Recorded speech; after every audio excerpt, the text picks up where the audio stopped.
박정희 대통령은 삽교천 방조제 담수비 제막을 마친 뒤 주위의 평야에 야적된 볕단을 바라보더니 수행한 관계자들과 출입기자들을 향해 말했다. 물이 괜 노는 십자형으로 나무를 세우고 벼를 다발로 묶어 그 위에 걸쳐 말리면 습기가 완전히 제거돼서 벼 이삭도 잘 건조됩니다. 시동을 건 채 대기하고 있던 공군 1호기에 오른 대통령은 헬기가 이륙 준비를 하는 동안 먼 들판을 응시했다. 기체가 떠오르기 직전에 그는 좀 떨어진 곳에 모여있던 출입기자들에게 손을 흔들어 보였다. 비공식 행사가 기다리고 있는 당진을 향해 출발한 시각은 11시 40분경. 박 대통령이 삽교천 행사장을 둘러보던 그 시각, 김성진 문공부 장관은 2시간째 꼬불거리는 시골길을 달려서 겨우 목적지에 도착했다. 김 장관은 하루 전날 도고 호텔에 내려와 있었다. 10월 26일 오전에 김 장관은 삽교천 행사장을 들르지 않은 채 느지막이 승용차 편으로 새로 건립된 KBS 대북방송 중계소로 향했다. 예전 같으면 먼저 열리는 행사장에 장관이 참석했다가 대통령을 모시고 자신의 소관 행사장으로 와야 했다. 차지철의 경호실은 대통령과의 과잉 접촉을 근절한다는 이유로 이 관례를 바꾸어 주무장관은 자신의 행사장에서 대통령을 기다려야 했다. 건평 500평 남짓한 2층 건물에 안테나 2개가 솟아오른 자그마한 중계소는 아주 후미진 곳에 세워져 있었다. 이곳은 중앙정보부가 관할하고 있었으므로 아침에 김재규가 대통령 전용기에 동승할 뜻을 비쳤던 것이다. 김 장관이 중계소에 상주할 직원들과 함께 건물을 먼저 둘러보는 동안 맑은 가을 하늘에서 헬리콥터 소리가 들리기 시작했다. 잠시 후 왕몰에 섞인 먼지바람을 일으키며 공군 1호기와 2호기가 중계소 앞뜰에 착륙했다. 2호기에서 내린 경호원들이 경호 배치를 한 후 1호기에서 박 대통령이 내려오고 차지철이 그 뒤를 따라 내려왔다. 대통령을 모시고 행사장으로 간 김 장관은 대통령과 함께 중계소 현관 앞에서 준공과 개관을 축하하는 테이프를 잘랐다. 그리고 건물 안으로 들어가 몇 가지 시설들을 설명한 뒤 미리 준비해둔 방으로 안내했다. 시멘트 냄새가 채 가시지 않은 방에 들어선 박 대통령은 의자에 털썩 앉았다. 그 순간 김 장관은 흠칫 놀랐다. 그토록 또렷하던 대통령의 날카로운 눈빛이 간데 없었어요.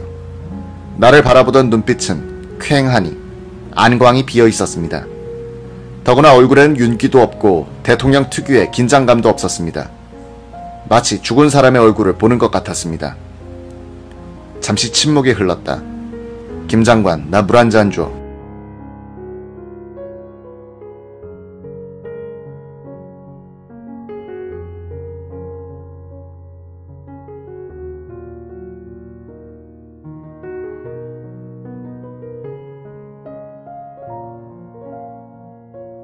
대통령의 목소리에도 힘이 없었다.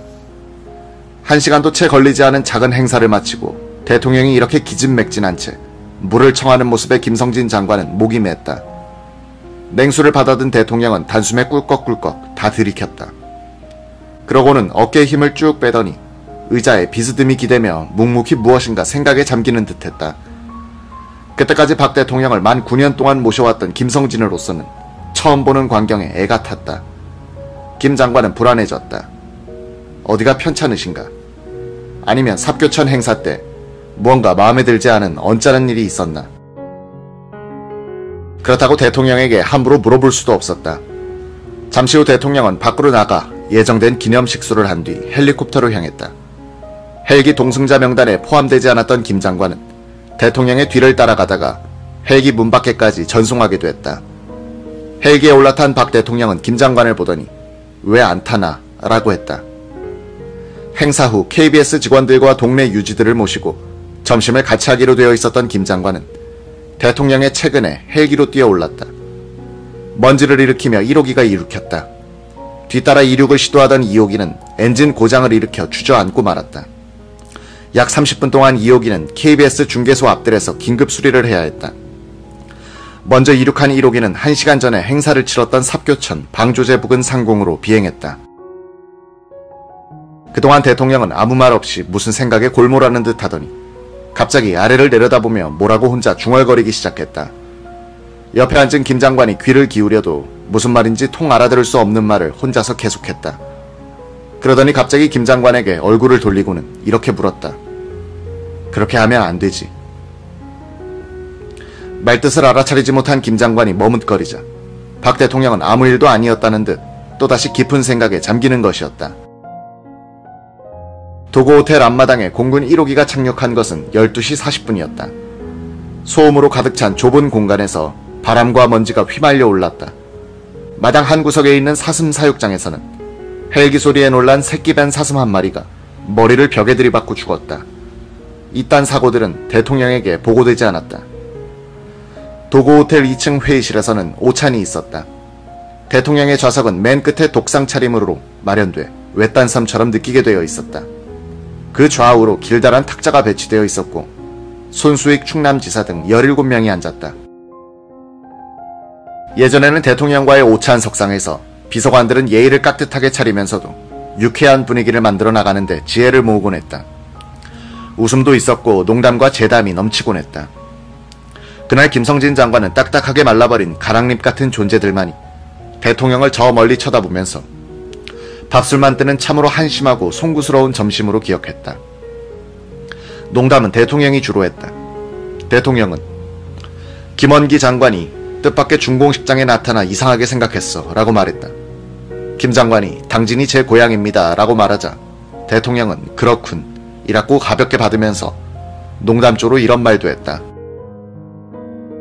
이일 장관이 청와대에 있을 때는 쌀값을 높게 책정해서는 안 된다고 하더니 농수산부 장관이 되자 추곡 수매가를 올리자고 하는데 입장이 바뀌면 모두 그렇게 되는 건가. 박 대통령은 또 7일 전에 있었던 싱가포르 리카뉴 수상과의 대화 내용을 소개했다. 이 수상이 그러는데 공산당과의 싸움에서는 내가 죽든지 적을 죽이든지 하는 두 길밖에 없다는 거야. 어중간한 방법으로는 안 된다는 거야.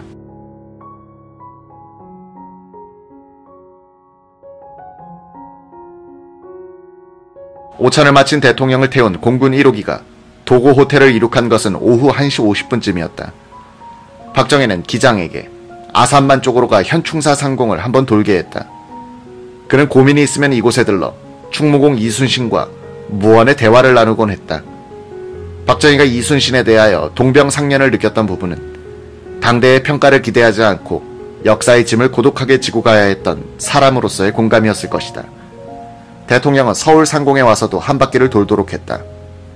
박정희는 가끔 국토개발 현장을 시찰하면 꼭 내가 그린 그림을 보는 것 같아 라고 말하기도 했었다.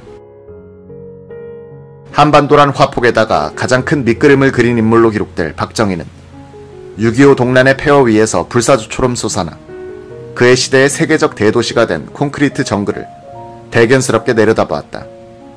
그는 강남과 강북을 잇는 다리들을 가리키면서 다리가 참 많군 하며 새삼 감탄하기도 했다. 1979년 10월 26일 오후 2시 30분쯤 대통령이 탄 헬기는 청와대에 착륙했다. 수석 비서관들을 태운 2호기가 먼저 도착하여 착륙장에서 사람들이 기다리고 있었다. 대통령은 이들에게 손을 흔들면서 내렸다. 기분이 좋아 보였다. 본관 1층 대통령 집무실까지 수행한 김계원 비서실장, 차지철 경호실장, 천병득 수행과장에게 대통령은 수고했으니 쉬어 라고 했다. 화창한 가을날에 농촌지역을 한 바퀴 돌고 와서 그는 기분전환이 된 것 같았다. 열흘 전에 터졌던 부마 사태와 아직도 골치를 썩이고 있는 김영삼 총재의 의원직 제명 뒤의 신민당 사태도 잠시 잊을 수 있었다. 도시에서 짜증난 것을 농촌에서 상당히 푼 셈이었다. 오전에 지방으로 출장을 갔다가 돌아온 날의 오후에는 청와대에 머무는 것이 대통령의 습관이었다. 차지철 실장도 대통령의 이런 습관을 익히 알고 있어 자신의 사무실로 돌아와서는 부하들에게 수고했어, 쉬어라고 했다. 오후 4시쯤 이재전 경호실 차장은 실장실에서 차지철과 가벼운 이야기를 나누고 있었다. 이때 인터폰이 울렸다. 짧은 대화 끝에 전화기를 놓은 차 실장은 부관에게 정보부장을 대라고 했다. 김재규 부장에게 짤막한 통보를 한 뒤에 그는 천병득 과장과 경호원들을 불러 경호 준비를 시켰다. 차 실장은 오늘은 좀 쉬시지 라고 중얼거리면서 좀 짜증스러운 표정을 지었다. 만 62세의 건강한 호라비 박정희는 이날의 농촌 나들이로 고양된 기분을 풀 수 있는 방법을 청와대 안에서는 찾을 수 없었다. 오후 6시에 그가 2층 내실로 물러나면 거기에는 너무 넓은 침실이 기다리고 있었다. 그의 곁을 떠나지 않은 것은 방울이란 이름을 가진 스피츠 한 마리와 가려움을 긁어줄 효자손뿐이었으니. 오후 3시를 조금 지나서 박정희는 집무실 문을 열고 나왔다. 이광영 부관이 보니 슬리퍼를 신고 있었다. 콧노래를 흥얼거리며 어깨춤을 추듯 몸을 흔들흔들했다. 벌떡 일어선 이광영, 이해란 두 사람과 눈이 마주치자 눈웃음을 지으면서 신경 쓰지 말고 일이나 계속해 라는 신용을 했다. 이발기구와 의자가 설치된 화장실로 들어간 박정희는 잠시 후 다시 나와 집무실로 들어갔다. 그때까지 콧노래는 끊이지 않았다. 오후 5시를 조금 넘어 대통령은 임방현 대변인에게 인터폰을 걸었다. 연두 기자회견은 어떻게 되어가나? 이미 준비에 착수했습니다. 참 잘했어. 아주 잘했어. 대통령은 계속 기분이 좋아 있었다. 10월 26일 오후 4시 10분쯤 남산 정보부장실에 있던 김재규는 차지철의 전화를 받았다. 오늘 저녁 6시에 각하를 모시고 대행사가 있습니다. 대행사라 하면 대통령 이외의 정보부장, 대통령 비서실장, 경호실장까지 포함되는 만찬이다. 4시 10분경 궁정동 정보부 시설의 본관에 있는 부장의전비서 윤병서 사무실에 정보부 의전과장 박선호가 와 있었다. 이리로 청와대 경호실 경호처장 정인영이 전화를 걸어왔다. 박선호가 받으니 정인영은 대행사가 있다고 했다. 심부름을 할 여자 2명을 준비해달라는 당부도 함께했다. 정 처장은 박선호와는 해병대 제16기 간부 후보생 동기였다. 둘은 형제처럼 친했다. 박 과장이 이날 해야 할 중요한 일은 이 만찬에 시중을 들 두 여자를 데리고 오는 것이었다. 그는 가수 심수봉과 하루 전에 만나서 보아둔 영화배우 지망생 신재순의 집에 전화를 걸었다.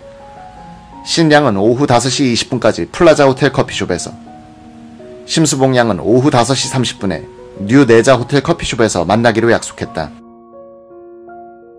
박선호로부터 행사 준비 지시를 받은 식당 책임자 남효주 사무관은 식당 전용차 코티나 운전사 김용남에게 경기도 고양군 신도면 원당읍에 있는 원당 양조장으로 가서 막걸리 석대를 사오라고 시켰다.